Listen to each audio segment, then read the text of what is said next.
Alors on va pouvoir commencer ce vendredi marxiste organisé par la tendance communiste internationaliste qui porte sur le compte-rendu de la conférence internationale du comité d'organisation pour la reconstitution de la 4e internationale qui s'est tenue le 23 mars, le week-end dernier, et qui porte sur une question: pourquoi la Chine est-elle la cible des préparatifs de guerre de l'impérialisme américain?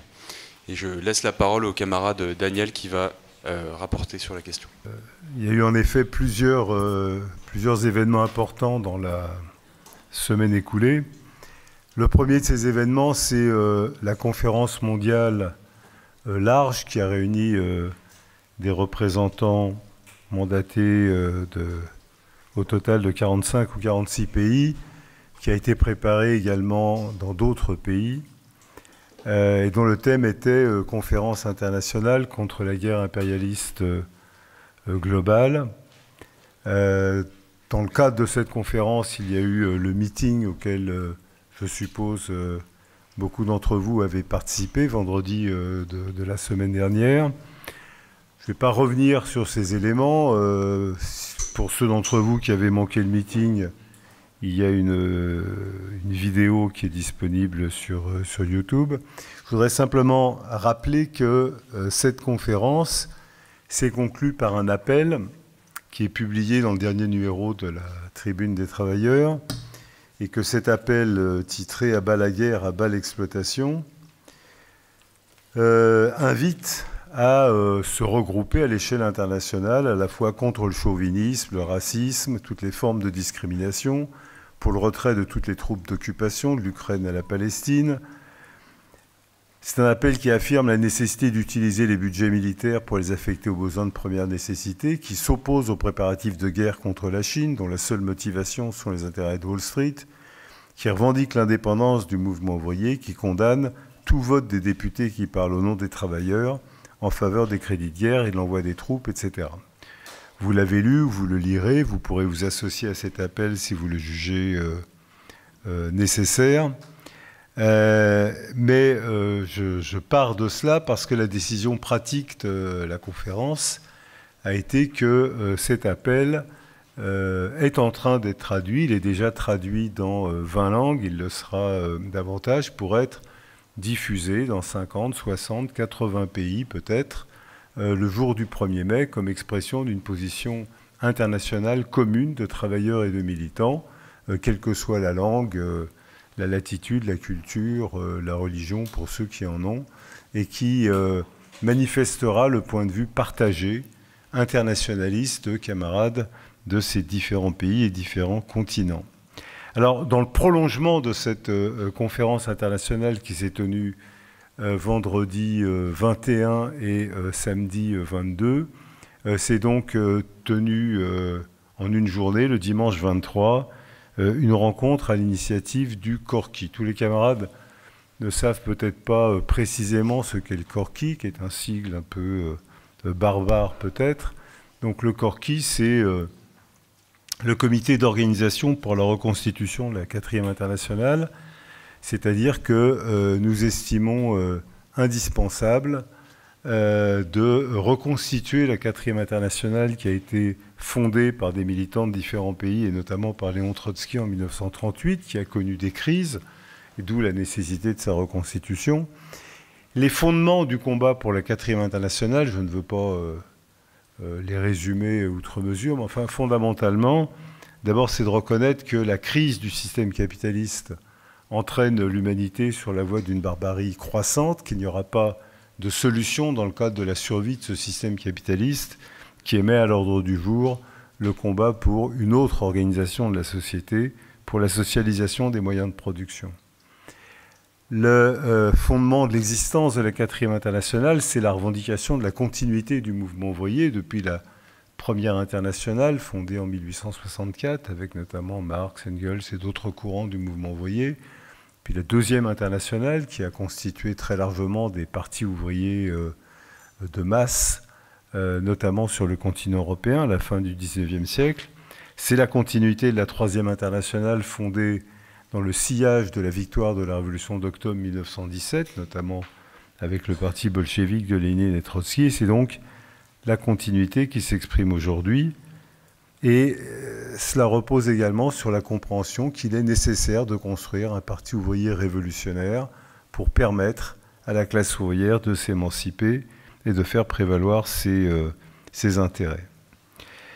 Si nous avons constitué ce Corki qui s'est réuni dimanche dernier, c'est parce que nous estimons que les faits, chaque jour davantage, démontrent l'impuissance du capitalisme à ouvrir une perspective à l'humanité autre que la barbarie. Et d'ailleurs, on peut dire que les 18 mois qui viennent de s'écouler de massacres à Gaza sont bien sûr le drame du peuple palestinien, mais sont une expression concentrée de la manière dont le système capitaliste parvenu à son stade impérialiste entend répondre aux aspirations des peuples sur tous les continents, et que de ce point de vue, ce n'est pas une manifestation particulière au combat du peuple palestinien.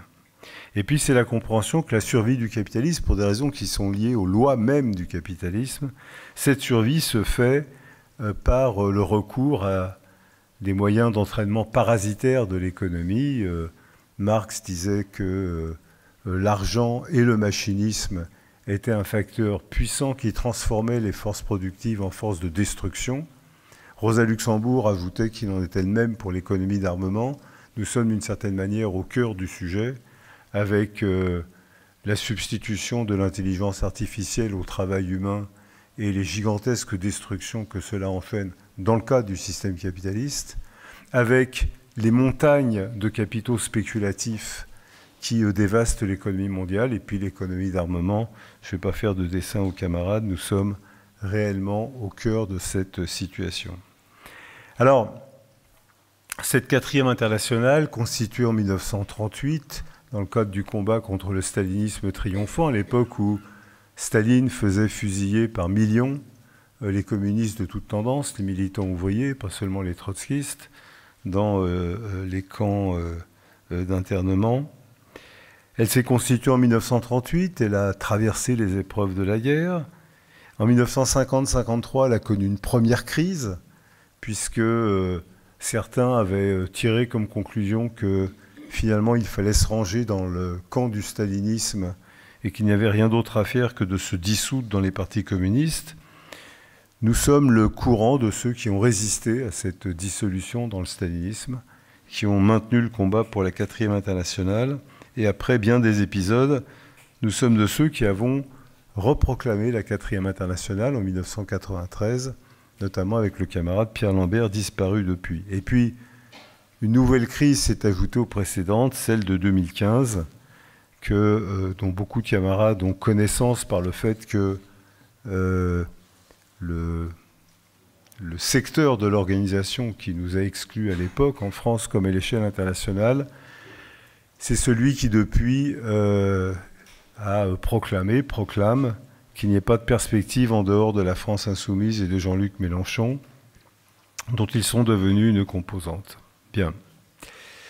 Alors, dans cette conférence du Corki, nous avons été amenés à répondre à la question « Comment avancer vers la reconstitution de la quatrième internationale ?»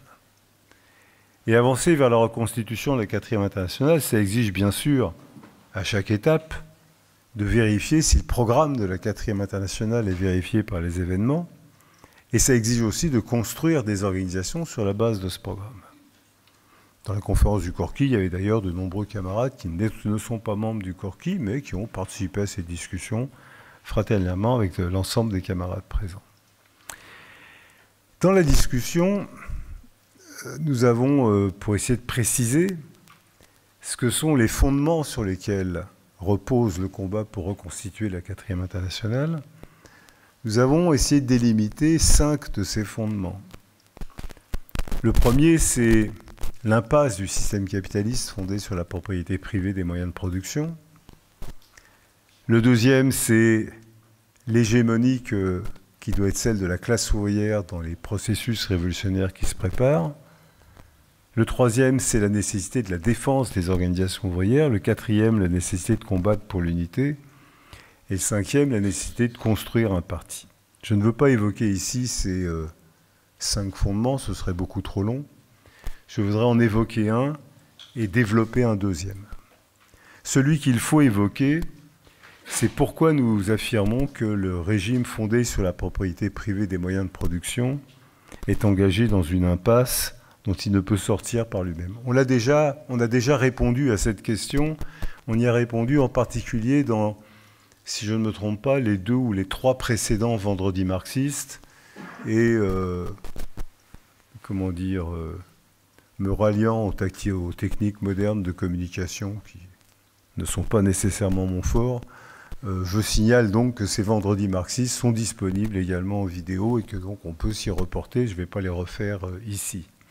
Mais enfin, pour aller brièvement au sujet, nous affirmons, je crois que les faits le démontrent, que l'élection de Trump et les premières mesures prises par Trump, d'une part, ne sont pas l'expression de la folie d'un individu, même si indiscutablement il y a un problème de ce côté-là, mais qui ne sont pas non plus l'expression du triomphe du capitalisme. Bien sûr, ce que fait Trump, c'est affirmer la toute-puissance du capitalisme américain. Il prétend tout écraser sur son passage, résoudre toutes les contradictions avec les autres systèmes capitalistes, écraser la classe ouvrière, chasser les migrants qui ne sont pas en règle, déclarer la guerre au monde entier, tout ça c'est vrai. Ça ne règle pas les contradictions du système capitaliste. Et au contraire, d'une certaine manière, ça les aiguise. Regardez les toutes dernières annonces de Trump. Il va ériger un mur de taxes douanières contre les pays, contre les importations venues d'autres pays. Ça commence avec les voitures et toute une série d'autres éléments. Bien. Mais en élevant ce mur de taxes douanières, il renchérit, et ce n'est pas secondaire, il renchérit le prix de toutes les marchandises qui rentrent aux États-Unis. Or, beaucoup de ces marchandises sont des composants de ce qui est fabriqué aux États-Unis. Et de ce point de vue, il rend plus cher les marchandises américaines dont, au contraire, il voulait encourager la diffusion sur les marchés. Les rendant plus chères, elles sont moins accessibles. Et il crée donc une situation où il y a un développement de l'inflation aux États-Unis, ça a déjà commencé. Ce développement de l'inflation a pour conséquence que pour des dizaines, et voire davantage, des centaines de milliers d'Américains, la vie est plus difficile aujourd'hui au bout de 2 mois de Trump qu'elle ne l'était auparavant. Or, Trump s'était fait élire sur le thème de « avec moi, les Américains vont gagner du pouvoir d'achat ». C'est l'inverse qui est en train de se passer. Ajoutons au fait que licencier des centaines de milliers de fonctionnaires au prétexte d'alléger le fardeau du budget aux États-Unis, c'est réduire sans emploi des centaines de milliers de travailleurs américains ou davantage qui, de ce fait, sont eux aussi précipités vers la misère et accroissent le phénomène de récession. Il y a ça une explication simple, c'est que le capitalisme a dépassé depuis belle lurette le stade où il pouvait connaître un développement exclusivement national. Le capitalisme, depuis un siècle et demi, s'est emparé du marché mondial, a constitué le marché mondial, et l'imbrication des économies les unes par rapport aux autres font que l'illusion selon laquelle on va construire un capitalisme américain fort et dominateur en l'enfermant dans les frontières nationales est une pure illusion. Et elle touche tous les aspects de la politique et tous les aspects de l'économie. Donc, il n'est pas de possibilité pour le capitalisme de surmonter ces contradictions, même en déployant les menaces de guerre contre le Groenland, le Canada, le monde entier.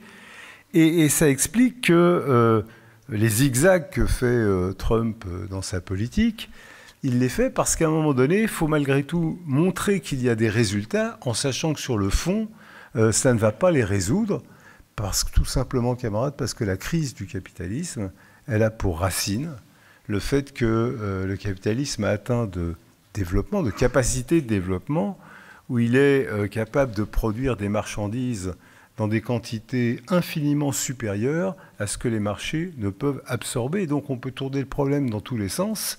La contradiction est béante, elle est encore renforcée avec l'intelligence artificielle.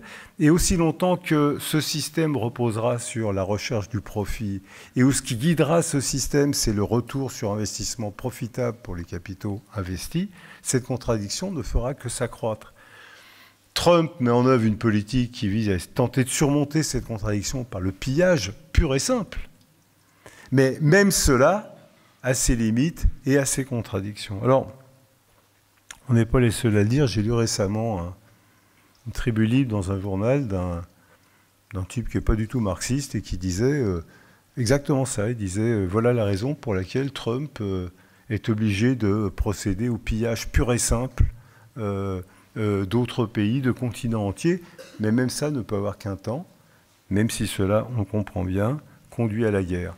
D'où le fait que Trump crée une situation où, se reposant sur l'Europe pour assurer l'ordre en Ukraine, une fois qu'il aura signé, contraint Zelensky à signer son accord, l'Europe se doit de s'engager dans des budgets d'armement de plus en plus gigantesques, dont nous voyons les conséquences en France, hein, de manière évidente.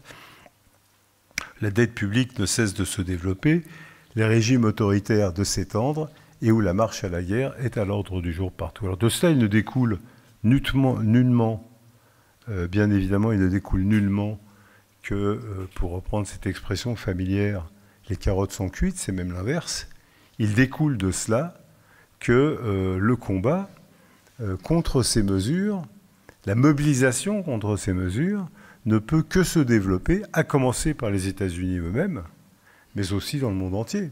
Alors c'est très symbolique, vous allez me dire, ça peut sembler anecdotique, mais pour moi ça ne l'est pas. Il y a aux États-Unis une catégorie socio-professionnelle qui s'appelle les Rangers. Et les Rangers, c'est ceux qui, à cheval le plus souvent, mais pas toujours, entretiennent et surveillent les parcs nationaux. Vous savez, les immenses parcs nationaux comme le Yosemite et d'autres. Et notamment, ils ont pour fonction, par exemple, de surveiller quand il y a des incendies. Et vous savez, quand il y a des incendies dans les parcs nationaux aux États-Unis, ça prend des proportions catastrophiques. Musk, dans son élan où il faut licencier plein de gens, donc il a dit, voilà, j'applique la règle des 5%, et du jour au lendemain, 1 millier de rangers ont reçu un mail disant vous êtes virés. Mais il y a eu une mobilisation extraordinaire, pas seulement des rangers en question, de toute la population, ce qui fait que les juges ont contraint à l'annulation de ce décret. Ils ont été réintégrés. Donc c'est pas si, comment dire, c'est pas si simple. Les licenciements prononcés dans l'éducation nationale, vous avez vu, il y a des, comment dire, il veut supprimer purement et simplement ce qui s'appelle l'éducation nationale aux États-Unis. Chez les pompiers dans les services publics, pose des problèmes incommensurables. Hein. Je citais à la conférence, parce que ça peut sembler anecdotique, mais ça ne l'est pas. Vous savez qu'aux États-Unis, il n'y a plus d'œufs. On ne peut plus faire d'omelette dans ce pays où l'œuf est un composant important de l'alimentation, surtout au petit déjeuner. Il n'y a plus d'œufs parce qu'il y a une maladie des poules il y a quelques temps, quoi, voilà. Et donc, il a fallu toutes les liquider, il n'y a plus d'œufs. Donc, l'administration Trump est obligée de négocier avec les pays où il y a encore des poules pour qu'ils veulent bien fournir les États-Unis. Donc, ils sont tapés à la porte de plusieurs pays d'Europe qui ont tous accepté, sauf le Danemark quand même, parce que comme Trump veut leur piquer le Groenland, ils ont dit non, ça ne comptez pas sur nous. Et donc, ils ont des œufs, puis ils importent des millions de poules pour relancer la production d'œufs. Oui, mais il y a un problème. Il faut être sûr que ces poules ne vont pas de nouveau être contaminées comme l'ont été, je crois qu'il y a 100 millions de poules qui ont été liquidées aux États-Unis. Donc il faut s'assurer qu'elles ne vont pas être liquidées. Mais il y a un problème, c'est que Musk vient de licencier tout le corps des inspecteurs de poules. Enfin, ça ne s'appelle pas comme ça. Il y a un corps spécialisé des inspecteurs des volailles, sans doute, je ne sais pas comment ça s'appelle. Comme il les a tous licenciés, il y a une difficulté pour l'instant. Donc, je prends cet exemple, mais c'est pour dire que les contradictions, elles sont à tous les niveaux. Et donc, cette espèce de fuite en avant pour dire on va faire prévaloir la politique d'America First, se heurte à une réalité. il y a un marché mondial. Et vous ne pouvez pas replier l'économie d'un pays, a fortiori celle d'un pays puissant comme les États-Unis, à l'intérieur des frontières et dire on va régler le problème America First. Même la plus grande puissance du monde ne peut pas. Alors ça se voit dans les rapports avec la Chine, et j'en parlerai dans un instant, mais le nombre de productions chinoises qui rentrent comme des composants des productions industrielles américaines, si vous dressez des barrières douanières, vous renchérissez automatiquement toutes les productions industrielles des États-Unis, etc., etc. Alors, il est clair que dans cette situation, donc, le point de vue des marxistes, qui est de considérer que ces contradictions inhérentes au système capitaliste tiennent au fait que la propriété privée des moyens de production suppose que toute la production va dépendre de la réalisation du profit. La réalisation du profit dépend du fait qu'on va exploiter la classe ouvrière, et qu'en exploitant la classe ouvrière, on va produire des marchandises, mais encore faut-il les vendre. Et si on n'arrive pas à les vendre, on n'arrive pas à réaliser du profit. Je peux fabriquer 1 million de voitures par an. Dedans, il y a de la plus-value. Cette plus-value est source de profit. Mais si je ne vends pas les voitures, j'aurai 1 million de voitures sur les bras, mais je n'aurai pas de profit. Et toute la contradiction du capitalisme est là. Elle ne peut pas être résolue autrement que par le combat de la classe ouvrière, parce que la classe ouvrière, elle n'a, comme le dit Marx, rien à perdre que ses chaînes. Elle a un monde à y gagner. Ce monde, elle peut le gagner que par la socialisation des moyens de production. C'est la raison pour laquelle les militants de la 4e internationale considèrent que l'existence de la classe ouvrière, son organisation, sont un élément déterminant pour ouvrir une perspective à l'humanité. Et quand je dis l'existence de la classe ouvrière, précisons. Vous savez que Marx, dans ses jeunes années, utilisant un vocabulaire qu'il empruntait à Hegel, a établi une distinction, ce qu'il appelle la classe ouvrière en soi et la classe ouvrière pour soi. La classe ouvrière en soi, c'est le fait qu'il y a des ouvriers les uns à côté des autres. Et objectivement, ça constitue une classe sociale parce qu'ils sont dans le même rapport par rapport aux moyens de production. Ils vendent leur force de travail et ils sont exploités. Ça ne veut pas dire qu'ils en ont conscience. Et vous savez qu'à l'aube du capitalisme, il était très facile pour les patrons d'opposer les ouvriers les uns aux autres sans qu'ils aient conscience d'appartenir à une même classe. La classe ouvrière pour soi, c'est quand la classe ouvrière commence à prendre conscience qu'elle constitue une classe, qu'elle a des intérêts communs, que l'ouvrier Paul n'est pas en concurrence avec l'ouvrier Jacques, mais que Paul et Jacques appartiennent à une classe sociale, que ce n'est pas en se défendant contre le voisin qu'il va gagner davantage, mais que c'est au contraire en se défendant ensemble contre le patron qu'ils vont conquérir des droits ou les défendre. C'est ça qui est à la base de l'existence du mouvement ouvrier, la classe ouvrière pour soi, consciente de ses intérêts. Mais cette conscience, ce n'est pas quelque chose qui se promène dans les airs, voilà, et puis qu'un jour, la grâce tombe sur la tête des ouvriers, et d'un seul coup, ah oui, c'est vrai, je me rends compte que j'appartiens à une classe sociale. Historiquement, ce n'est pas comme ça que ça s'est constitué. Historiquement, la classe ouvrière, par ses combats, s'est forgée la compréhension qu'elle constitue une seule classe, et cette conscience, elle s'est inscrite dans des institutions. Quand je dis institutions, pas celles de la Ve République, mais dans des institutions aussi modestes soient-elles. Les premiers combats ouvriers, je parle de ça il y a 200 ans, au début du XIXe siècle, des ouvriers sans conscience particulière, souvent arrachés à la paysannerie à laquelle ils appartenaient, que les patrons essaient de mettre en concurrence les uns avec les autres, petit à petit, on saisit le fait que peut-être ils pouvaient se protéger en commun, peut-être ils pouvaient constituer des organes en commun. Vous savez, on cite souvent le fait que les premières formes d'organisation ouvrière, je mets des guillemets, c'était des sociétés de secours mutuels. Chacun des ouvriers mettait 1 sou dans la cagnotte collective pour que, au cas où un copain avait un accident du travail et mourait, on puisse venir en aide à sa veuve et ses orphelins.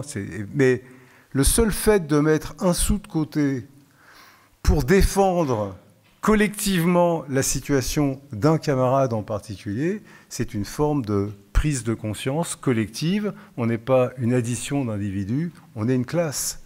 Et à partir de ces premières sociétés de secours mutuels très embryonnaires, on a vu se développer des sociétés de secours mutuels plus importantes. Et puis, à travers des actions collectives, des premières grèves, des révoltes, on a vu surgir des syndicats, ultérieurement des partis. C'est le mouvement de la classe ouvrière qui a constitué ces institutions ouvrières. Les ouvriers qui ont constitué ces premières sociétés de secours mutuels, ces premiers syndicats, n'avaient pas conscience qu'ils constituaient le mouvement ouvrier. Mais en même temps, ils le constituaient. En même temps, ce qu'ils faisaient allait au-delà de ce qu'ils avaient conscience de faire. En constituant la société de secours mutuel au cas où un camarade de travail aurait un accident pour venir en aide à sa femme et ses orphelins, en faisant cela, il faisait plus que cela.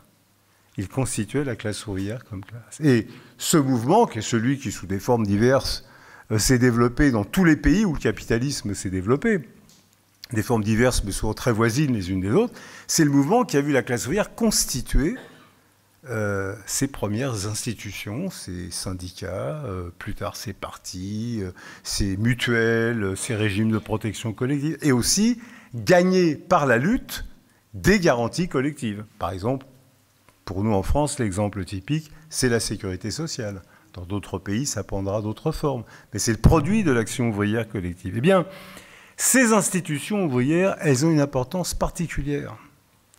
Parce que, d'une certaine manière, elles inscrivent la classe ouvrière à l'intérieur de la société capitaliste avec ses propres institutions. Ça ne lui permet pas de prendre le pouvoir en tant que tel, mais c'est ce qui lui donne sa force. Une classe ouvrière organisée, avec des syndicats, des garanties collectives, des clubs culturels parfois, des institutions d'instruction pour les enfants. C'est une classe qui s'organise par elle-même pour ses intérêts face à la classe capitaliste. Et historiquement, ce mouvement ouvrier, avec ses institutions, s'est mis en quelque sorte en situation de s'incruster à l'intérieur de la société capitaliste, d'y incruster ses propres institutions, qui sont aussi des foyers, des points de départ, des points d'action pour combattre contre la société capitaliste. À l'intérieur de la société capitaliste, mais combattant contre elle, des institutions ouvrières qui non seulement organisent le combat immédiat, mais préparent l'émancipation totale du lendemain. Précisément, depuis 30 ans, ces institutions ouvrières font l'objet, sur tous les continents, d'une offensive systématique pour les détruire. Ce n'est pas un hasard si c'est depuis 30 ans, un peu plus de 30 ans, après la chute de l'Union soviétique, celle-ci a été perçue comme un encouragement par les gouvernements du monde entier pour dire maintenant, ça suffit, toutes ces garanties collectives pour les ouvriers, ça suffit la place des syndicats, et on voit bien que depuis plus de 30 ans, 35 ans, systématiquement sur un plan pratique, sur un plan idéologique, sur un plan politique, l'existence d'une classe ouvrière avec ses institutions est remise en cause. D'abord, c'est un discours dominant. On n'a plus besoin de syndicats, on n'a plus besoin de partis, tout ça s'est dépassé, la lutte de classe elle-même s'est dépassée. D'ailleurs, il ne faut plus de partis ouvriers, il ne faut plus de partis qui s'appellent socialistes, communistes, il faut des partis du peuple, populistes, de gauche, humanistes, écologistes, tout ce que vous voulez, sauf ouvriers. Et les mots ont un sens, je veux dire, il faut se définir, sauf par le caractère de classe du parti. Et puis l'offensive, les lois contre les syndicats, l'offensive contre la sécurité sociale, l'offensive contre les retraites, on y est particulièrement sensible en France, mais c'est quoi les régimes de retraite? C'est ce qui a été arraché par la lutte de classe pour garantir collectivement les droits des travailleurs, le fait qu'on ne peut pas les exploiter au-delà de 62, 64, quel que soit l'âge. Le fait de repousser l'âge de la retraite, c'est affaiblir la classe ouvrière comme classe collective, c'est la contrainte à la surexploitation, etc., etc.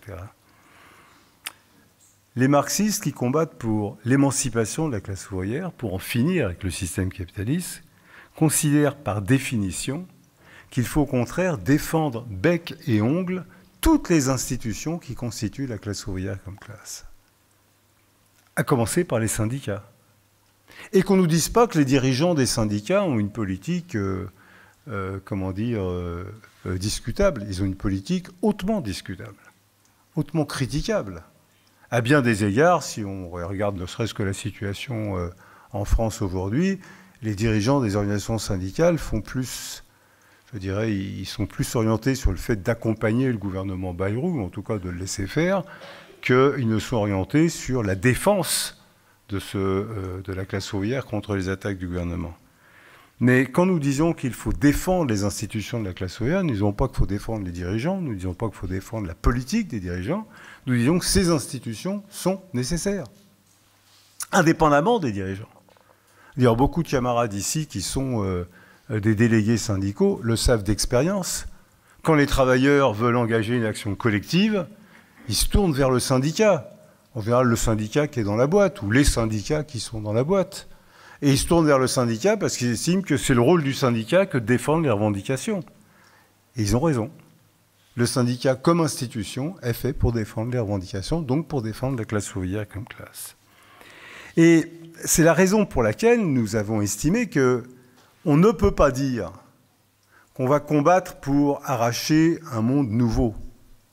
On ne peut pas combattre pour édifier une société qui soit fondée sur la satisfaction des besoins de l'humanité, parce que c'est ça l'objectif de la 4e internationale.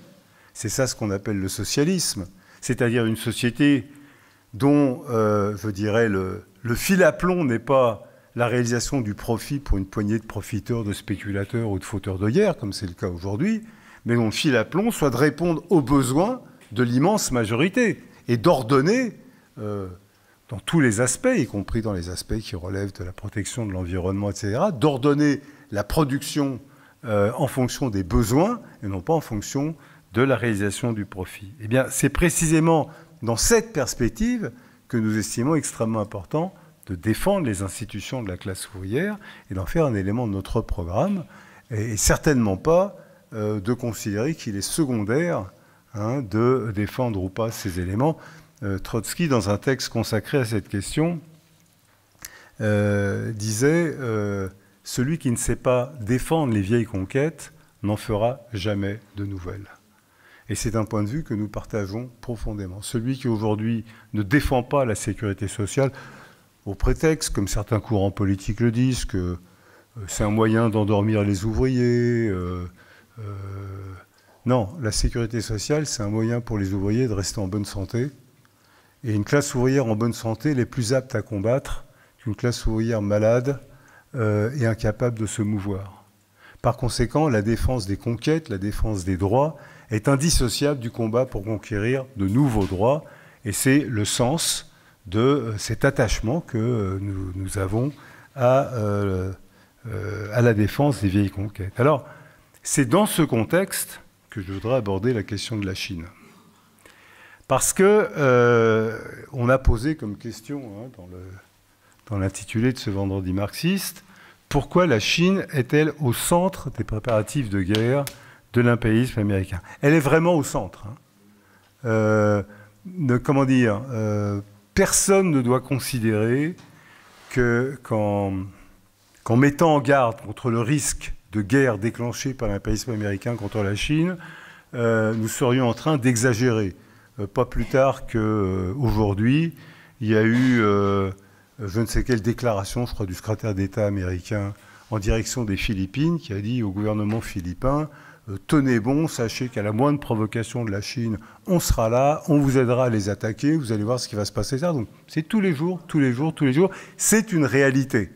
En même temps que, bien sûr, l'administration Trump sait que s'attaquer militairement à la Chine, c'est pas pareil qu'occuper militairement le Groenland, par exemple. Ou même les Philippines. Bon, c'est un autre enjeu. N'empêche que, comment dire, ça nous paraît... Je suis sûr que pour beaucoup de camarades ici, et c'est normal, c'est un côté irréel. Ils vont quand même pas s'attaquer à la Chine. Ils vont quand même pas faire la guerre à la Chine. C'est pas une certitude, mais l'inverse, c'est pas une certitude non plus. C'est une possibilité inscrite dans la situation, et je voudrais expliquer pourquoi cette possibilité est inscrite. D'abord, qu'est-ce que c'est que la Chine aujourd'hui? C'est un pays qui est issu déjà de quelque chose qui peut sembler contradictoire. Je parle de régime politique. C'est un régime politique et social qui est issu d'une révolution prolétarienne, la révolution chinoise de 1949, qui a triomphé, vous le savez, 1er octobre 1949, quand les troupes du Kuomintang ont été obligées de quitter la Chine continentale. Mais c'est une révolution prolétarienne qui a un caractère particulier, c'est qu'elle a été, comment dire, elle a vaincu au nom de la classe ouvrière, mais d'emblée, le pouvoir politique a été confisqué par la direction du Parti communiste chinois. C'est-à-dire que ce n'est pas la même chose que dans l'Union soviétique. Dans l'Union soviétique, il y a eu une vraie révolution ouvrière. Et au bout de quelques années, cette révolution a connu un processus de bureaucratisation et la cristallisation d'une bureaucratie. Là, d'emblée, c'est à la fois une révolution ouvrière par son contenu social et en même temps où la classe ouvrière était expulsée du processus de direction politique. Mais c'était bien une révolution sociale, il n'y a pas de doute à avoir. Pour ceux d'entre vous qui en douteraient, allez lire des livres d'histoire sur ce qu'était la Chine en 1949. C'était un pays féodal, qui à bien des égards, je dirais, relevait plus du Moyen-Âge que de l'époque moderne. C'était un pays livré aux seigneurs de la guerre, avec toute une série de subsistances des temps les plus anciens, et puis qui était livré en même temps au pillage des différents impérialistes. Vous savez qu'il y avait des concessions tout au long de la côte en Chine, etc. Or, ce pays a connu une véritable révolution sociale qui se mesure dans le fait que la nation chinoise s'est imposée comme une nation souveraine, qu'on en a fini avec la domination des seigneurs de la guerre d'une part et des puissances impérialistes d'autre part, et que le gouvernement en place a été amené à détruire tout ce qui fondait la domination économique et politique du capitalisme. C'est un fait. Il y a très longtemps, en 1964, le camarade François Faure, qui nous a quittés il y a quelques mois, avait écrit à ce sujet un article dont je voudrais vous lire un passage, parce que je crois qu'il permet de situer le problème. Il écrivait ceci: les tâches démocratiques bourgeoises, la souveraineté de la nation, la prépondérance, comment dire, d'un système démocratique, ces tâches démocratiques bourgeoises n'ont été résolues en Chine que par la révolution prolétarienne, par la destruction de l'État bourgeois, par l'abolition de la propriété privée des moyens de production. C'est vrai qu'en 1949 s'est engagé un processus où la propriété privée des moyens de production a été abolie en Chine. Et ajoute-t-il, l'État né de ce processus, qui défend ces nouveaux rapports de propriété, est incontestablement un État ouvrier, avec des guillemets à ouvrier, mais il faut ajouter l'épithète déformé.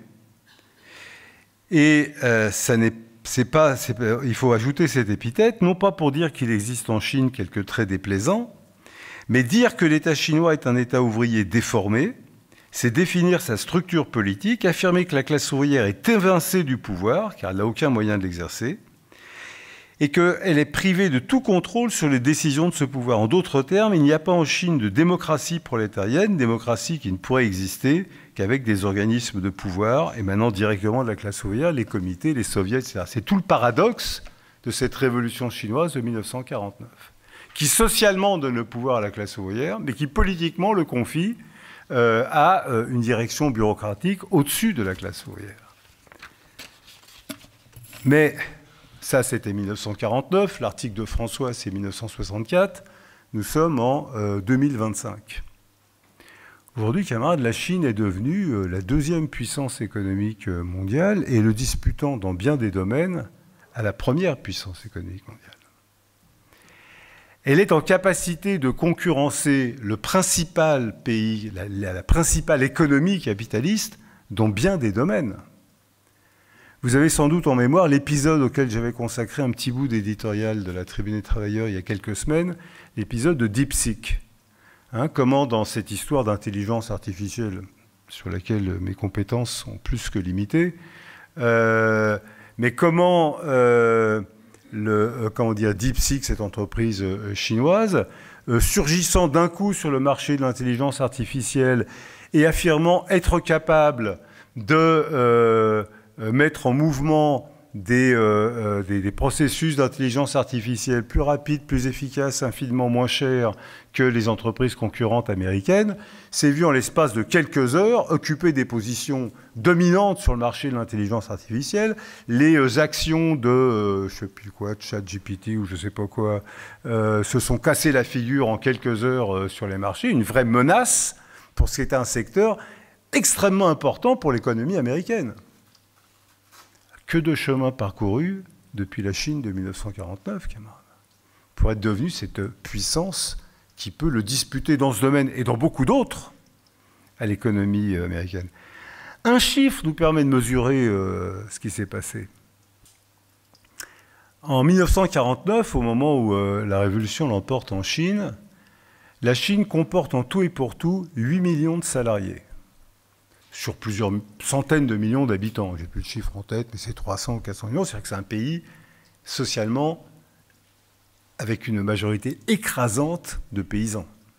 Hein, le salariat, pas seulement industriel, le salariat tout compris, c'était rien à l'échelle de la Chine. Hein.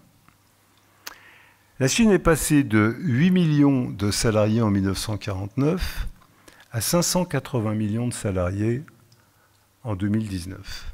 Dernière statistique que j'ai trouvée. De 8 millions à 580 millions.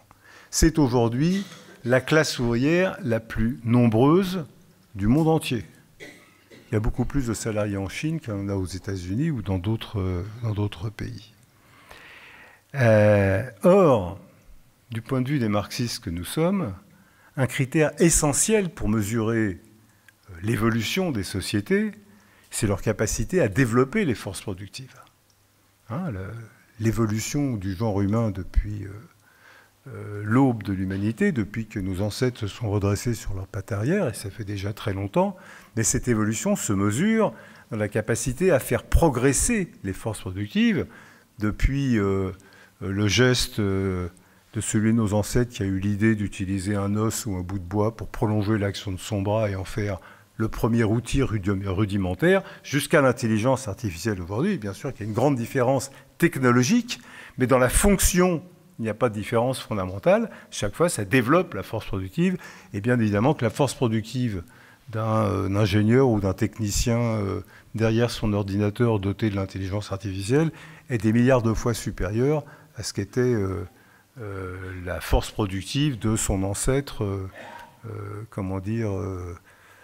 homme de Néandertal mal dégrossi pour aller vite. D'accord ? Mais il n'empêche que c'est le critère. Le fait que la Chine était capable de faire passer la principale force productive de 8 millions d'unités à 580 millions d'unités, alors que le capitalisme, de manière générale, durant la même période, a plutôt tendance à détruire les forces productives, est quelque chose qui doit faire réfléchir sur ce qui s'est passé. Il s'est passé là quelque chose qui contredit d'une certaine manière le mouvement général de la société. Et cette classe ouvrière, elle est non seulement puissante socialement et économiquement, mais ne sous-estimez pas la puissance qui est la sienne comme classe ouvrière.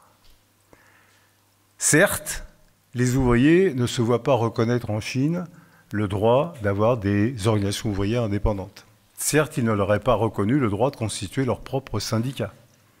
Ils ont comme organisation des syndicats officiels étroitement contrôlés par le Parti communiste chinois qui ne sont pas réellement les instruments par lesquels la classe ouvrière peut faire prévaloir ses revendications. Tout ça est vrai.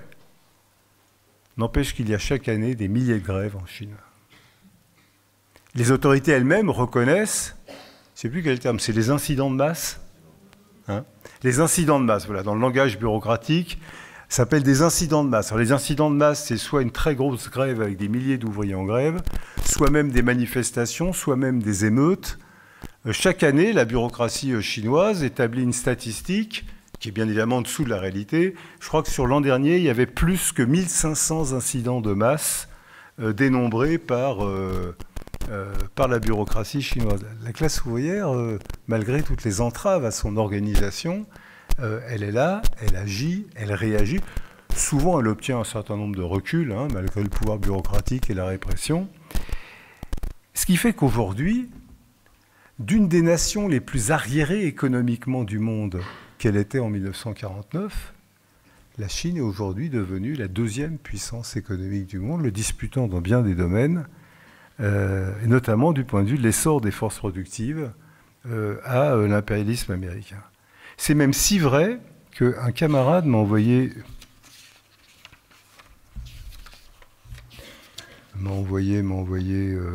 un papier, pas très original, voilà, je l'ai là. Je voudrais vous lire et le commenter parce que je le trouve très significatif. Voilà, vous savez, il existe une revue américaine qui s'appelle Fortune Global, plus précisément Fortune Global 500. Pourquoi? Parce qu'elle classe tous les ans les 500 entreprises mondiales qui ont le chiffre d'affaires le plus important. Hein, donc, vous voyez ce que ça veut dire.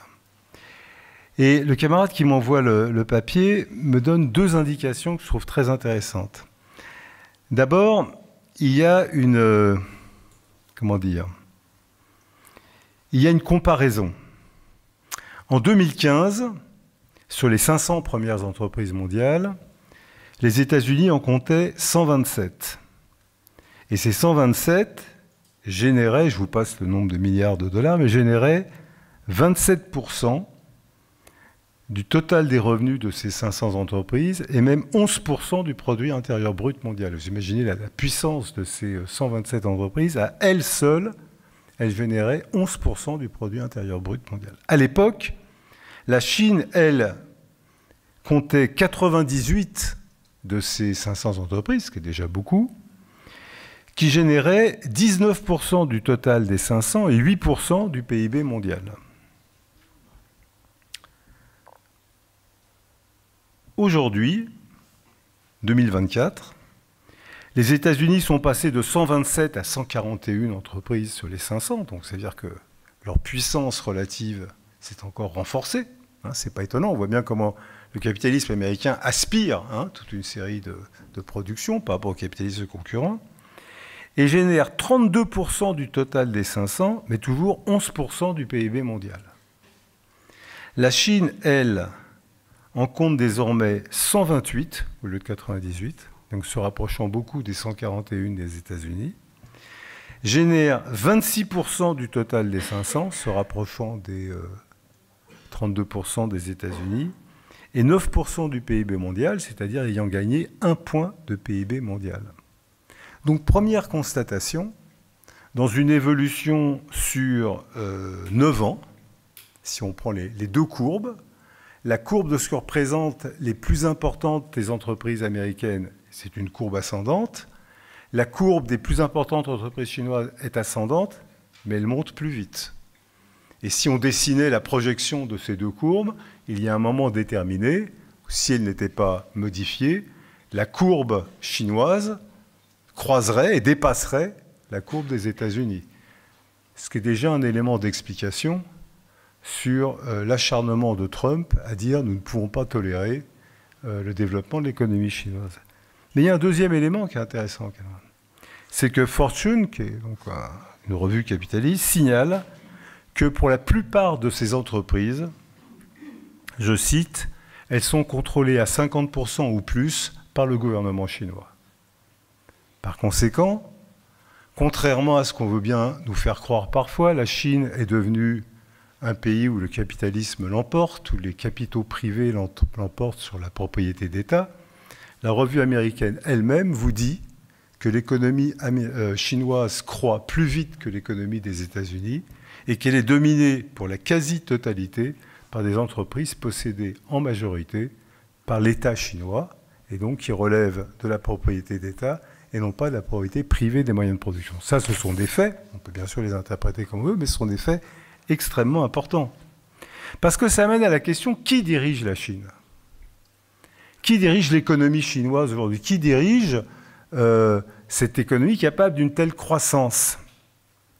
C'est un énorme appareil bureaucratique, chapeauté par le Parti communiste chinois, mais dont la particularité, c'est que le Parti communiste chinois dirige l'économie chinoise à travers les organes de ce parti. Il y a 100 000 cellules d'entreprise en Chine. Et toutes les entreprises un tout petit peu importantes ont une cellule d'entreprise. Pour les camarades qui sont membres éventuellement d'une cellule de la 4e internationale, ça n'a rien à voir. Les cellules d'entreprise, c'est le contrôle par le sommet de l'appareil de ce qui se passe dans l'entreprise. C'est le contrôle politique, et puis ça n'a rien à voir avec l'idéologie. C'est très très matériel, vous pouvez l'imaginer. Mais il n'empêche que c'est le Parti communiste chinois qui dirige l'économie. C'est lui qui établit le plan suivant lequel l'économie doit se développer dans un sens ou dans un autre. C'est lui qui préserve le monopole du commerce extérieur. C'est au bout du compte, qu'est-ce qu'on vend à l'étranger, qu'est-ce qu'on ne vend pas, qu'est-ce qu'on achète à l'étranger, qu'est-ce qu'on n'achète pas, qui contrôle la monnaie. Par conséquent, cette économie ne correspond pas aux critères de l'économie capitaliste fondée sur la libre entreprise, la libre concurrence et la conquête des marchés. Elle ne correspond pas non plus à la définition du socialisme, c'est-à-dire l'organisation d'un plan en fonction des besoins de la population. C'est donc, j'y reviendrai, une société de type intermédiaire, dans un équilibre instable, et dont on peut imaginer qu'elle peut basculer dans un sens ou dans un autre. Et c'est tout l'enjeu, justement, de la réflexion. Ce qui est sûr, c'est que les choix de la bureaucratie chinoise ne sont pas guidés par les règles du régime de la propriété privée des moyens de production. Ils sont guidés d'abord et avant tout par la perception qu'a la bureaucratie des conditions de sa propre survie politique, et qui peuvent, selon les circonstances, l'amener à pencher davantage du côté de l'ouverture au marché capitaliste, ou de prendre des mesures qui vont davantage tenir compte de la pression ouvrière, non pas parce qu'ils sont pour les ouvriers, mais parce que, comme toute bureaucratie, ils craignent la révolution. Et que, par conséquent, ça peut amener à prendre toute une série de mesures. Alors, il est certain que si on regarde le cours du Parti communiste chinois dans les dernières décennies, c'est un cours qui ouvre le pays, et de plus en plus, au capitalisme. On l'a vu dans de nombreuses circonstances. Cette ouverture au marché, elle a abouti à la constitution d'entreprises privées, de certaines multinationales chinoises extrêmement puissantes, bien qu'elles ne dominent pas l'économie chinoise, je viens de le montrer, mais elles existent, qui occupent une place à l'échelle internationale. Tout ça est exact. Cette ouverture au marché, elle aboutit à la constitution d'une bourgeoisie chinoise, une classe capitaliste embryonnaire qui possède les moyens de production, c'est indiscutable, mais qui les possède dans les limites fixées par le parti.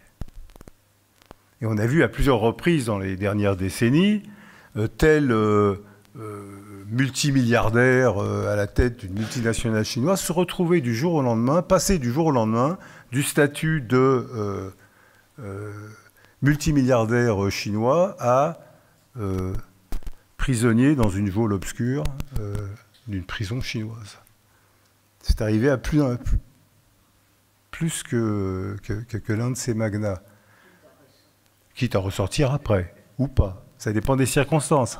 Mais je veux dire par là que ce sont donc les choix politiques qui l'emportent, là, en l'occurrence. Le point de vue que la bureaucratie a sur les conditions de sa survie, qui, selon les cas, lui font considérer qu'il faut encourager ces capitalistes à conquérir des marchés, à y aller. Et puis, dans un certain nombre de circonstances, considérer que tout ça va beaucoup trop loin, et à ce moment-là, on tire la laisse, et vous revenez au chenil, et même vous allez descendre très bas, parce que c'est comme le parti qui commande. Et on a vu en de multiples circonstances ce va-et-vient, dans un sens ou dans un autre, du point de vue de la vie politique en Chine dans la dernière période, qui exprime le fait que, pour l'instant encore, certes, l'ouverture au marché se fait, mais elle se fait dans les limites autorisées et variables par l'appareil du Parti communiste. Pourquoi ? Parce que pour l'instant encore, et je l'ai indiqué avec les chiffres, l'économie reste dominée par la propriété d'État.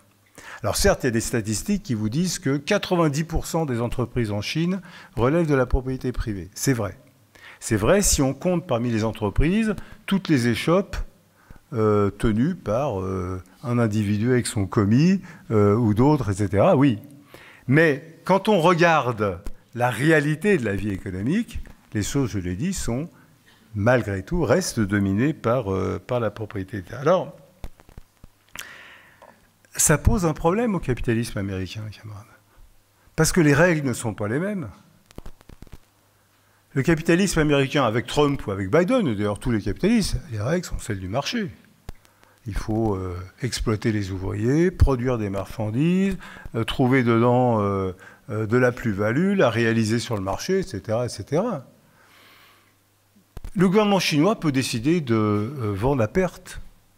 Il peut décider d'inonder le marché mondial avec des marchandises qu'il vendra à perte. S'il estime que ça sert ses intérêts politiques, il le fera. D'ailleurs, il l'a déjà fait en nombreuses circonstances. Il peut décider, ce que vient de faire d'ailleurs la direction du Parti communiste chinois il y a quelques semaines, de dire, je vous le résume, comme la situation mondiale est difficile, comme les Américains nous emmerdent parce qu'ils veulent faire pression, etc., nous allons relancer la production chinoise en donnant plus de pouvoir d'achat aux ouvriers. Et le marché chinois, c'est un marché, important. Donc il y a eu des décisions sur les salaires, sur les subventions à un certain nombre de marchandises, etc. C'est-à-dire qu'il a cette capacité de décider politiquement du sens dans lequel s'oriente l'économie que, par définition, le système capitaliste, dans son fonctionnement normal, ne permet pas de la même manière. Les Américains, l'Union européenne, s'en plaignent tous les jours. Tous les jours. J'ai ici, par exemple...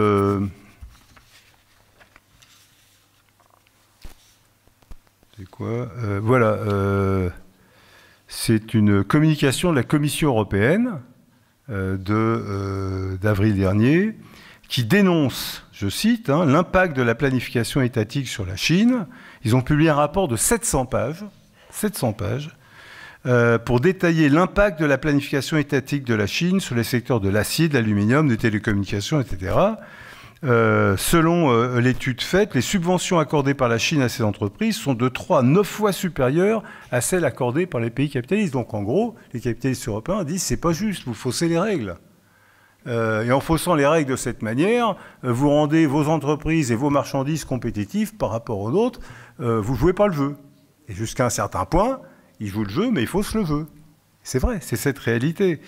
Le texte, le rapport de 700 pages, souligne et dénonce le niveau de contrôle exercé par le gouvernement qui est si élevé que son intervention interfère directement avec les forces du marché. Puis il dénonce toutes ces mesures. Bon, ça c'est pour l'Europe. Les États-Unis, tous les jours, même avant Trump, dénoncent ce qui se passe. Là j'ai ici une mise en garde d'un organisme qui s'appelle Central Strategic Institute, qui dépend du département d'État, donc le ministère des Affaires étrangères des États-Unis, qui date d'il y a quelques mois, et qui disent, bon, il y a un problème, il y avait eu une période où la Chine s'était bien ouverte au capitalisme, mais là, ils donnent un coup de barre dans l'autre sens. Les institutions de gouvernance des entreprises d'État ont été restructurées de façon à promouvoir le contrôle du parti, c'est l'administration américaine qui parle. Le Parti communiste chinois a accru son influence directe ou indirecte sur le milieu des affaires privées. Et c'est vrai, le milieu des affaires privées reste, en dernière analyse, malgré tout, dépendant de cette direction politique. Ils disent, bon, jusqu'aux années 2000, c'est la politique de réforme orientée sur le marché qui prévalait. Mais alors maintenant, ça s'est affaibli. Les autorités prêtent davantage l'oreille, je cite le gouvernement américain, prête davantage l'oreille au bien-être social et à l'amélioration de l'environnement. C'est criminel, parce que et c'était pas Trump, c'était avant Trump. Avant, dans la chaîne de décision, le secrétaire du Parti communiste devait figurer un échelon intermédiaire. Maintenant, il est celui qui décide des orientations stratégiques et les transmet au directeur de l'entreprise d'État. Donc, vous avez cette contradiction, et en même temps, la direction chinoise, elle, multiplie surtout en ce moment, les annonces pour dire on va s'ouvrir aux capitalistes. Et c'est pas contradictoire, pas plus tard que vendredi, c'est-à-dire aujourd'hui, le président Xi Jinping a fait une déclaration pour dire la Chine s'est fermement engagée à faire progresser les réformes et l'ouverture, ses portes vont s'ouvrir de plus en plus grand pour promettre, disons, la pénétration capitaliste. Alors, c'est une situation éminemment contradictoire. Les camarades pourront dire, bon, alors finalement, cette Chine, c'est quoi? C'est un pays capitaliste? C'est un pays socialiste? C'est pas un pays capitaliste, je crois l'avoir montré. Parce que si c'était un pays capitaliste, il n'y aurait pas cette organisation de l'économie en fonction des décisions du Parti communiste, en fonction du plan, etc., qui fausse les règles de l'économie capitaliste. Est-ce que pour autant c'est un pays socialiste? Certainement pas.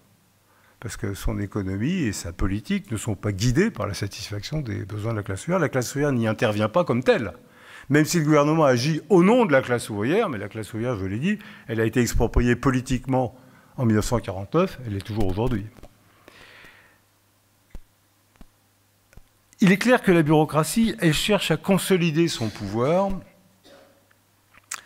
à la fois en s'ouvrant au capitalisme, et en même temps en essayant de ne pas être emporté par,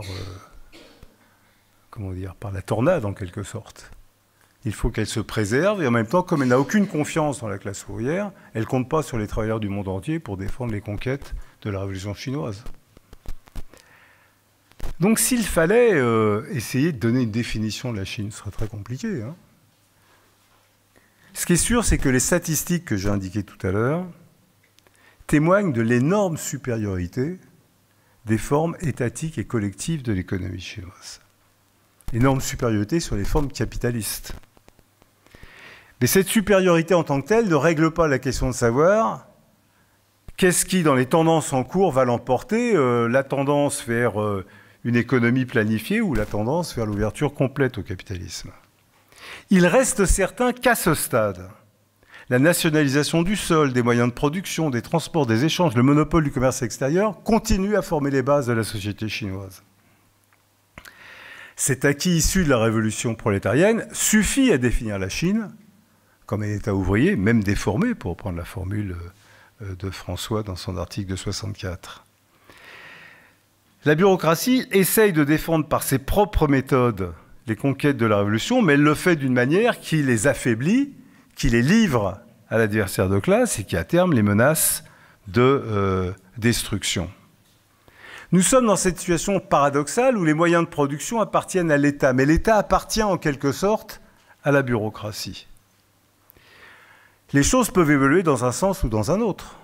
S'il n'y a pas de résistance de la classe ouvrière, peut-être que la bureaucratie arriverait à stabiliser la situation, à se transformer en une bourgeoisie capitaliste, et finalement à ordonner elle-même l'ouverture au marché capitaliste et le rétablissement. Mais si elle faisait ça, elle se livrerait d'emblée au capitalisme le plus puissant, qui est le capitalisme américain. Ou bien la classe ouvrière serait capable de préserver par son propre mouvement les conquêtes de la révolution. Et ce n'est pas abstrait. Toutes les oscillations de la bureaucratie, depuis la révolution de 1949, elles ont un rapport avec le mouvement de la classe ouvrière.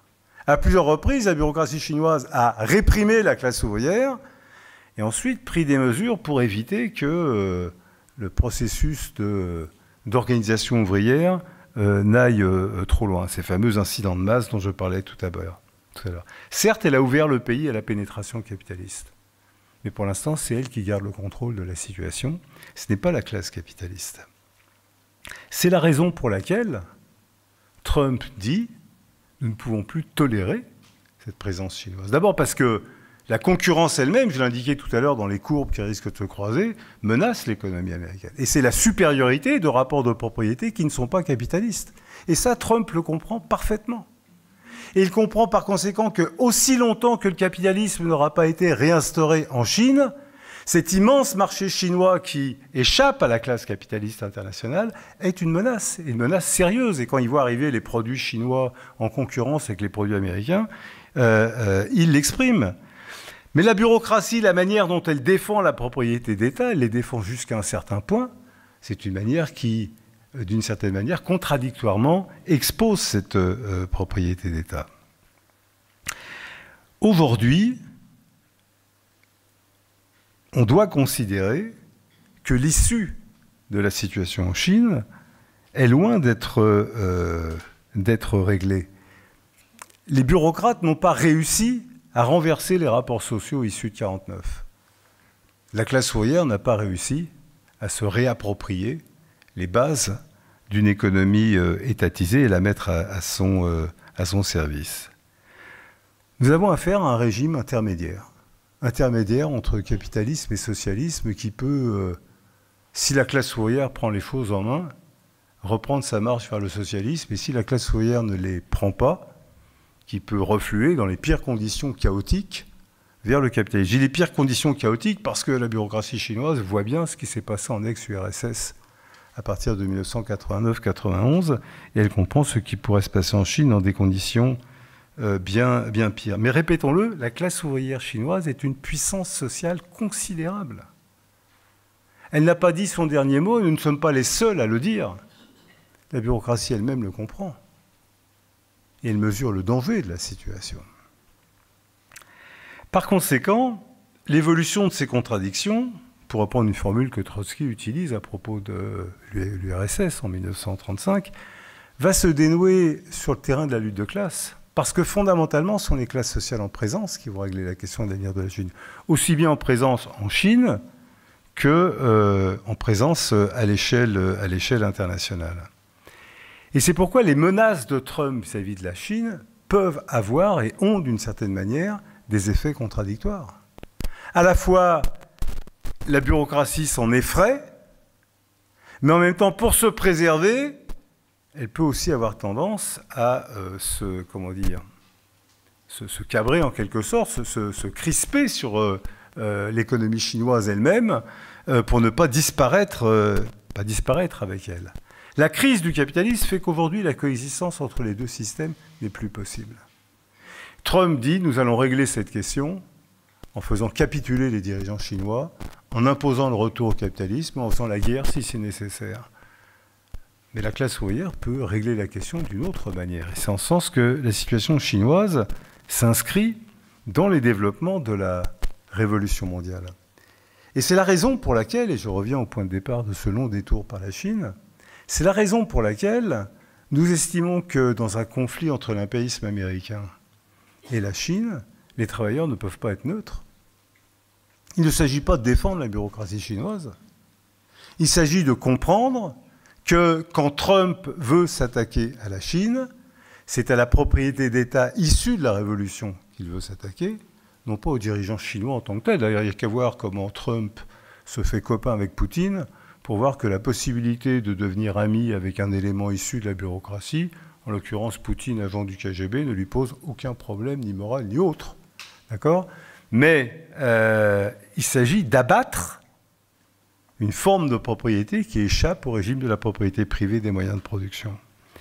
Alors, je sais bien que, et je terminerai là-dessus, il y a des gens, des courants politiques qui vous disent « mais quand même, mais si la Chine c'est capitaliste, la preuve, il y a des capitalistes, la preuve, il y a des grands immeubles, la preuve, il y a des usines. » Je crois avoir montré que ces éléments, pour importants qu'ils soient, ne suffisent pas à définir ce qu'est la réalité de l'économie chinoise et des rapports de propriété. Mais il faut aller plus loin.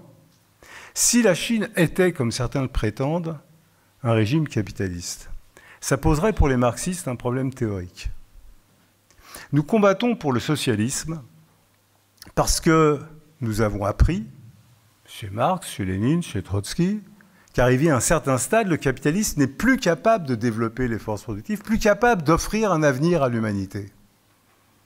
Si un régime capitaliste a été capable de transformer un des pays les plus arriérés du monde en la deuxième économie mondiale, et transformer cette Chine féodale de 1949 en cette Chine moderne et développée industriellement aujourd'hui, alors le capitalisme a un avenir. Le capitalisme a été capable d'assurer ce développement à la Chine, il doit être capable de l'assurer à tous les pays du monde. Le capitalisme aurait donc des ressources qui lui permettraient de développer les forces productives, de faire en sorte qu'il y ait de plus en plus d'ouvriers, de machines, d'usines, de production de marchandises, de voir améliorer les conditions sociales d'une population d'1,5 milliard d'habitants. Alors si c'est ça, camarades, Trotsky, qui a fondé la 4e internationale en disant que les forces productives de l'humanité ont cessé de croître, s'est trompé de bout en bout. Lénine, qui a expliqué que l'impérialisme était le stade auquel le capitalisme est parvenu, où il n'est plus capable d'offrir un développement positif à l'humanité, mais au contraire, il tend à précipiter l'humanité dans l'époque des guerres et des révolutions. S'est trompé complètement. Marx, qui a écrit qu'arrivé à un certain stade de son développement, le capitalisme transforme les forces productives en forces de destruction et est un facteur de destruction du capitalisme lui-même, s'est complètement trompé. Alors peut-être se sont-ils trompés, Dans ce cas-là, il faudrait nous expliquer pourquoi le capitalisme a été capable d'assurer un développement aussi formidable en Chine et pas dans le reste du monde. Pourquoi, durant la même période où la Chine a connu ce formidable développement, des continents entiers s'affaissent, s'effondrent? Pourquoi les guerres s'étendent? Pourquoi la misère, la malnutrition, les épidémies s'étendent? Pourquoi est-ce que des pays entiers voient remis en cause leur existence nationale dans des guerres qui les dépaissent au compte des multinationales? Pourquoi le capitalisme aura-t-il cette capacité exceptionnelle d'assurer un développement quasiment illimité des forces productives et des richesses de la nation dans un pays, dans le même temps où il appauvrit et décompose tout le reste de l'humanité? Ce sont des questions théoriques extrêmement importantes. On ne peut pas être dans une situation où à la fois le capitalisme offre un avenir à l'humanité et à la fois il ne l'offre pas. En tout cas, l'expérience de l'ex-URSS nous montre qu'à partir du moment où le capitalisme a été rétabli, on a assisté à un affaissement des conditions d'existence de la population. Non pas que la population était heureuse à l'époque de la domination des staliniens des années 90 ou autres, mais simplement parce que la propriété d'État, ce qu'il en restait, apportait un certain nombre de garanties qui ont été liquidées les unes après les autres à travers les privatisations, pillages, la destruction de l'économie. Je crois qu'aujourd'hui, la population de l'ex-Union soviétique a perdu je ne sais combien d'années en espérance de vie et en conditions de santé par rapport à ce qu'elle était il y a 90 ans. C'est pas donner un signe plus à la bureaucratie stalinienne, c'est simplement que la restauration du capitalisme s'est faite dans les conditions d'un capitalisme mafieux, décomposé, incapable d'offrir un programme unité. Alors, il faut réfléchir à ces questions. C'est dire ça, c'est pas donner un signe plus à la bureaucratie, mais c'est comprendre que défendre aujourd'hui la Chine, le peuple chinois et la classe ouvrière contre l'impérialisme, loin de défendre la bureaucratie, c'est aider les travailleurs à s'organiser, à combattre, à défendre leurs droits. Aucune illusion dans la capacité de Trump et d'autres d'intervenir pour offrir un avenir radieux à l'humanité, parce que si Trump était guidé par le souci de la démocratie dans sa menace de guerre contre la Chine, alors il ne permettrait pas le massacre à Gaza, alors il n'armerait pas Israël, alors il ne passerait pas un accord de pillage de l'Ukraine, je ne généraliserais pas les guerres dans le monde entier, ne ferait pas ce que j'ai lu hier, qui est quand même exceptionnel. Il y avait aux États-Unis un décret qui offrait plusieurs millions de dollars de récompenses à ceux qui permettraient la capture des dirigeants talibans. Alors je ne suis pas pour que les États-Unis capturent qui que ce soit, mais ce décret existait. Trump vient de l'annuler, pour bien montrer que les chefs talibans sont ses amis, qu'il faut continuer à enfermer les femmes afghanes dans des prisons à vie. Ça, donc aucune illusion sur les intentions de Trump quand il menace la Chine. Mais soyons clairs, camarades. Pour prendre un exemple pour que tout le monde comprenne bien. Moi, j'ai vu que la CGT à Arles est expulsée des locaux de la Bourse du Travail. Bien. Et j'ai vu que Sophie Binet proteste contre ça. Je ne suis absolument pas d'accord avec ce que fait Sophie Binet du point de vue du combat sur les retraites et d'autres questions. J'estime qu'elle tourne le dos à ce qu'elle devra faire comme dirigeante de la CGT. Mais quand elle proteste contre l'expulsion de la CGT de la Bourse du Travail, elle a raison. Et moi, je soutiens Sophie Binet qui proteste contre l'expulsion de la CGT de la Bourse du Travail, parce que ce qui est en cause, ce n'est pas la politique de Sophie Binet, c'est la CGT comme instrument de combat des travailleurs. Eh bien, Xi Jinping, c'est la Sophie Binet du Parti communiste chinois. Oui, c'est une question d'échelle, mais c'est la même question. Et quand Trump dit « je vais attaquer la Chine », ce n'est pas Xi Jinping qu'il veut attaquer. C'est la propriété d'État. C'est les garanties collectives arrachées par la classe. Et de ce point de vue, je suis dans un front inconditionnel avec le peuple travailleur de Chine, et on défend la Chine et la propriété d'État, comme on défend la Bourse du Travail d'Arles. Et c'est d'ailleurs ce que nous a très bien dit le camarade Kawai, le camarade chinois, qui a pris la parole au meeting et qui a pris la parole devant notre conférence. Je vous rappelle 3-4 de ces phrases, elles sont importantes. Le camarade Kawai, c'est un camarade qui combat pour les syndicats ouvriers indépendants en Chine depuis des décennies. Il mène ce combat en Chine, bien plus difficile que dans d'autres pays, vous l'imaginez, avec toutes les conditions de la répression. Et le camarade a dit ceci, Trump et ses acolytes, ce qu'ils veulent, c'est détruire les acquis sociaux des travailleurs aux États-Unis et dans le monde entier. Il veut créer de grandes divisions dans les mouvements du peuple. Il veut ramener le monde à l'ère coloniale. Il veut la domination terrible du capitalisme impérialiste sur le monde. Il s'adressait à nous, rappelez-vous, il a dit « Travailleurs de France, comprenez qu'une guerre contre la Chine signifierait une guerre pour les marchés, une guerre de classe. En cas d'agression militaire des États-Unis contre la Chine, les travailleurs du monde entier devront se tenir aux côtés de la Chine et du peuple chinois. Les travailleurs chinois qui combattent pour leurs droits par les grèves et par ce que les autorités appellent des incidents de masse, les travailleurs chinois qui cherchent à construire leurs organisations indépendantes sont la force qui peut s'opposer à l'agression américaine et défendre la Chine. Travailleurs de France, comprenez s'il vous plaît qu'en vous tenant du côté de la Chine, vous agirez indépendamment du régime du Parti communiste chinois, en solidarité avec le peuple chinois. Combattons tous ensemble contre la colonisation impérialiste, combattons contre le capitalisme impérialiste. Je pense qu'il faut combattre avec le camarade Kawai et les militants chinois et les travailleurs chinois. Merci.